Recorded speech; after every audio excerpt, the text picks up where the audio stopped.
Hello friends, इस video में हम लोग फिजिक्स के एक और क्वेश्चन को ट्रिक से सॉल्व करेंगे। क्वेश्चन कौन सा? क्वेश्चन नंबर 39 को ट्रिक से सॉल्व करेंगे। ठीक है। ट्रिक कब लगाना है? ट्रिक तब लगाना है जब एक्चुअल मेथड से क्वेश्चन सॉल्व करना नहीं आता है। अगर एक्चुअल मेथड से क्वेश्चन सॉल्व करना आता है तब एक्चुअल मेथड से ही क्वेश्चन को सॉल्व करोगे, तब ट्रिक नहीं लगाओगे। ठीक है। तो पहले जो क्वेश्चन एक्चुअल मेथड से सॉल्व हो जाता है उस सभी को एक्चुअल मेथड से सॉल्व कर लोगे। ठीक है। फिर जो क्वेश्चन अपना बच जाएगा, मतलब जो क्वेश्चन हम लोग से सॉल्व नहीं हो पा रहा था या फिर जो क्वेश्चन सॉल्व करना नहीं आ रहा था, ठीक है, उस सभी क्वेश्चन को छोड़कर नहीं आना एग्जाम में, उस सभी क्वेश्चन को ट्रिक लगाकर सॉल्व करोगे ताकि जो हम लोग का ओवरऑल मार्क्स एग्जाम में वो इंक्रीज हो सके, हम लोग का ओवरऑल मार्क्स एग्जाम में बूस्ट हो सके। ठीक है। अगर आपको बहुत कम टाइम में जेई मेंस के मार्क्स को बूस्ट करना है तो मैंने आपके लिए जेई मेंस का मोस्ट रिपीटेड 40 क्वेश्चन प्रिपेयर किया है। इसके साथ साथ फिजिक्स का फॉर्मूला सीट और केमिस्ट्री का रिवीजन सीट भी प्रिपेयर किया है। ठीक है।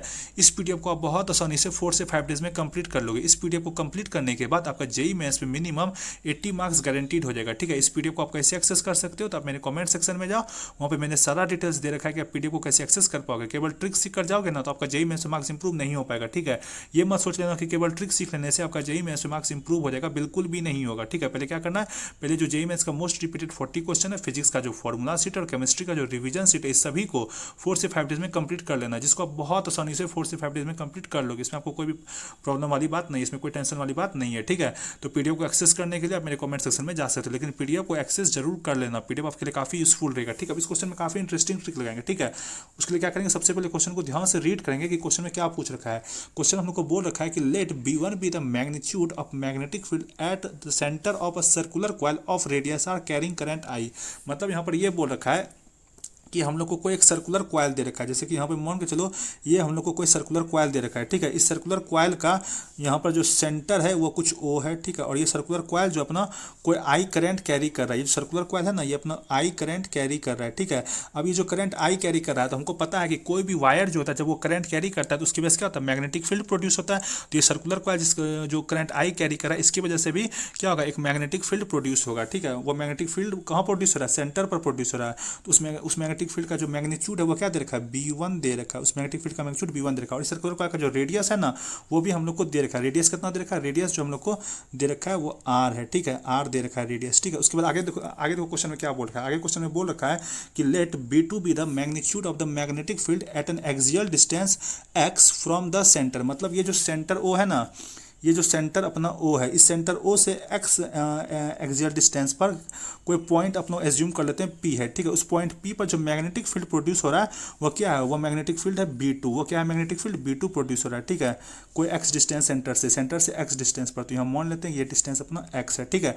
उसके बाद देखो आगे क्वेश्चन में क्या दे रखा है। आगे क्वेश्चन में हम लोग को दे रखा है कि यहाँ पर जो x है, यहाँ पर जो x है वो दे रखा है 3। ठीक है। मतलब ये जो एक्सियल डिस्टेंस है ना वो है अपना 3। ठीक है। और जो रेडियस है वो अपना दे रखा है 4। तो यहाँ radius is equal to 4 unit हो जाएगा। ठीक है। तो यहाँ पे पूछ रहा है कि B2/B1 मतलब क्या कहते हैं? B2/B1 का रेशियो क्या होगा, यही हम लोग को बताना है। ठीक है। तो यहाँ पर अगर तुम थोड़ा सा अपना कॉमन सेंस यूज करो तो यहाँ पर तुम क्वेश्चन को सॉल्व कर सकते हो। ठीक है। कॉमन सेंस यहाँ पर क्या यूज करना है? कॉमन सेंस यहाँ पर ये यूज करना है कि क्या कहते हैं, तुम यहाँ पर देखो ये करंट आई जो कैरी कर रहा है क्या कहते हैं? Circular coil. ठीक है। इस करंट आई की वजह से जो यहाँ पर सेंटर O पर जो मैग्नेटिक फील्ड प्रोड्यूस होगा। ठीक है।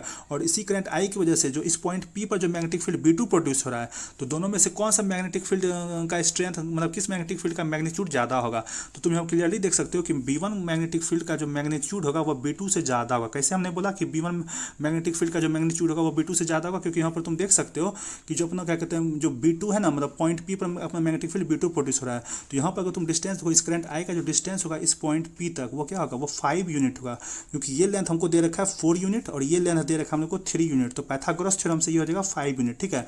तो तुमको पता है कि जो इस करंट का डिस्टेंस सेंटर से है वो केवल 4 यूनिट है, पर इस करंट का जो डिस्टेंस है क्या कहते हैं, इस क्या कहते हैं पॉइंट P से P तक वो क्या है? 5 यूनिट है। तो ये डिस्टेंस ज़्यादा है, तो ये डिस्टेंस ज़्यादा है, 5 यूनिट डिस्टेंस ज़्यादा है। तो यहाँ पर जो करंट का इफेक्ट होगा पॉइंट P पर वो कम होगा। करंट का इफेक्ट कम होगा तो मैग्नेटिक फील्ड का भी स्ट्रेंथ कम होगा, मतलब मैग्नेटिक फील्ड का स्ट्रेंथ कम होगा तो उसका मैग्नीट्यूड भी क्या होगा? कम होगा। तो B2 जो होगा वो कम होगा। ठीक है। B2 का मैग्नीट्यूड कम होगा, B1 का मैग्नीट्यूड ज़्यादा होगा। अब बस यहाँ पे क्या करेंगे, जो 4 ऑप्शन दे रखा है उसको ध्यान से ऑब्जर्व करेंगे। ठीक है। तो तुम चारों ऑप्शन को तुम यहाँ पर ध्यान से ऑब्जर्व करो तो तुम देखोगे कि जो हम लोग का ऑप्शन नंबर 4 है उसमें क्या कहते हैं B2 का जो मैग्नीट्यूड है वो B1 से ज़्यादा दे रखा है। B2 का 25 दे रखा है और B1 का 16 दे रखा है। तो उस बेसिस पर क्या कर सकते हैं? ऑप्शन नंबर 4 को एलिमिनेट कर सकते हैं, क्योंकि यहाँ पर मैंने क्लियरली बोला कि B1 का मैग्नीट्यूड B2 से ज़्यादा होगा, पर ऑप्शन नंबर 4 में B2 का ही ज़्यादा दे रखा है B1 से। तो यहाँ पर क्या करेंगे? ऑप्शन नंबर 4 को एलिमिनेट कर देंगे। तो यहाँ पर ऑप्शन नंबर 4 को हमने किया एलिमिनेट। ठीक है। तो एक ऑप्शन एलिमिनेट हो गया।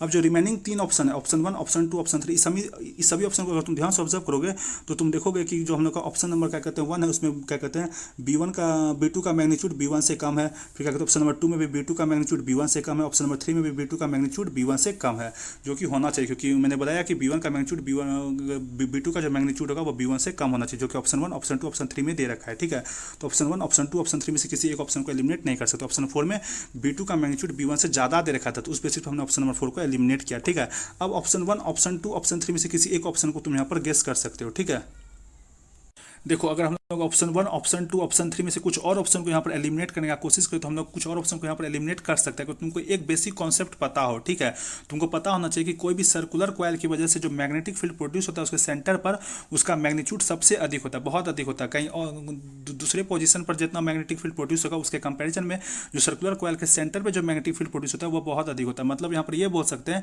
जो सेंटर O है, इस पर जो मैग्नेटिक फील्ड प्रोड्यूस हो रहा है वो क्या है, B1 है। तो B1 का जो मैग्नीट्यूड होगा ना वो B2 से काफ़ी अधिक होगा, क्योंकि कोई भी सर्कुलर कॉइल का जो मैग्नेटिक फील्ड प्रोड्यूस होता है ना, कोई भी सर्कुलर कॉइल का जो मैग्नेटिक फील्ड प्रोड्यूस होता है उसके सेंटर पर वो बहुत अधिक होता है। ठीक है, तो B1 का मैग्नीट्यूड B2 से काफ़ी अधिक होगा। पर अगर तुम ऑप्शन नंबर 1 में यहाँ पर ऑब्जर्व करो तो ऑप्शन नंबर 1 में B2 का मैग्नीट्यूड 4 दे रखा है और B1 का मैग्नीट्यूड 5 दे रखा है, जबकि B1 क्या कहते हैं B1 का मैग्नीट्यूड B2 से काफ़ी बड़ा होना चाहिए, पर यहाँ पर ज़्यादा डिफरेंस नहीं है। B1 5 है तो B2 4 है, थोड़ा सा ही कम है। तो उस बेसिस से हमको यहाँ फील आ रहा है कि हम लोग का ऑप्शन 1 भी होने का चांसेस कम है, तो उस बेसिस पर क्या करेंगे, ऑप्शन नंबर 1 को एलिमिनेट कर देंगे। ठीक है, ऑप्शन नंबर 2 को देखो तो ऑप्शन नंबर 2 में तुम देखो तो B1 का मैग्नीट्यूड बहुत अधिक है और B2 का क्या कहते हैं कम है। ठीक है, क्या कहते हैं B1 का बहुत कम है, सॉरी B1 का बहुत अधिक है 25 और B2 का कम है 16 है। ठीक है, ऑप्शन नंबर 3 में देखो तो B2 क्या कहते हैं B1 का मैग्नीट्यूड बहुत अधिक है और B2 का मैग्नीट्यूड बहुत कम है। तो ऑप्शन 2, ऑप्शन 3 में से तुम किसी एक ऑप्शन को गेस कर सकते हो। यहाँ पे 50% प्रोबेबिलिटी होगा, कितना परसेंट प्रोबेबिलिटी होगा, 50% प्रोबेबिलिटी होगा कि आपका आंसर करेक्ट हो जाएगा, क्योंकि मैंने ऑलरेडी 2 ऑप्शन को एलिमिनेट कर दिया। ठीक है, अगर तुम यहाँ पर आंसर चेक करो तो आंसर हम लोग को ऑप्शन नंबर 3 ही देखा। तो इस तरीके से हमने क्या किए, थोड़ा सा कॉन्सेप्ट यूज करके क्वेश्चन को सॉल्व कर दिया। ठीक है, यहाँ पे ज़्यादा टफ कॉन्सेप्ट यूज नहीं किया, थोड़ा सा क्या कहते हैं बेसिक कॉन्सेप्ट के बेसिस पर हमने फील लेके इस क्वेश्चन को सॉल्व कर दिया। इसको बोलते हैं इंटेलिजेंट गेसिंग। इस तरीका से हम लोग पेपर को अटेम्प्ट कर सकते हैं। जरूरी नहीं है कि जेईई मेंस के क्वेश्चन को सॉल्व करने के लिए पूरा नॉलेज हो, प्रो लेवल का नॉलेज हो, तभी तुम उस क्वेश्चन को सॉल्व कर पाओगे। ठीक है, अगर तुम थोड़ा सा बेसिक कॉन्सेप्ट भी यूज करके क्वेश्चन को सॉल्व कर सकते हो तो उसको सॉल्व कर लेना चाहिए। ठीक है, इसी तरीके से हम लोग क्या कहते हैं जेईई मेंस के पेपर को अटेम्प्ट करेंगे। अगर आपको वीडियो पसंद आया तो प्लीज़ वीडियो को लाइक कीजिए, चैनल को सब्सक्राइब कीजिए। Thank you.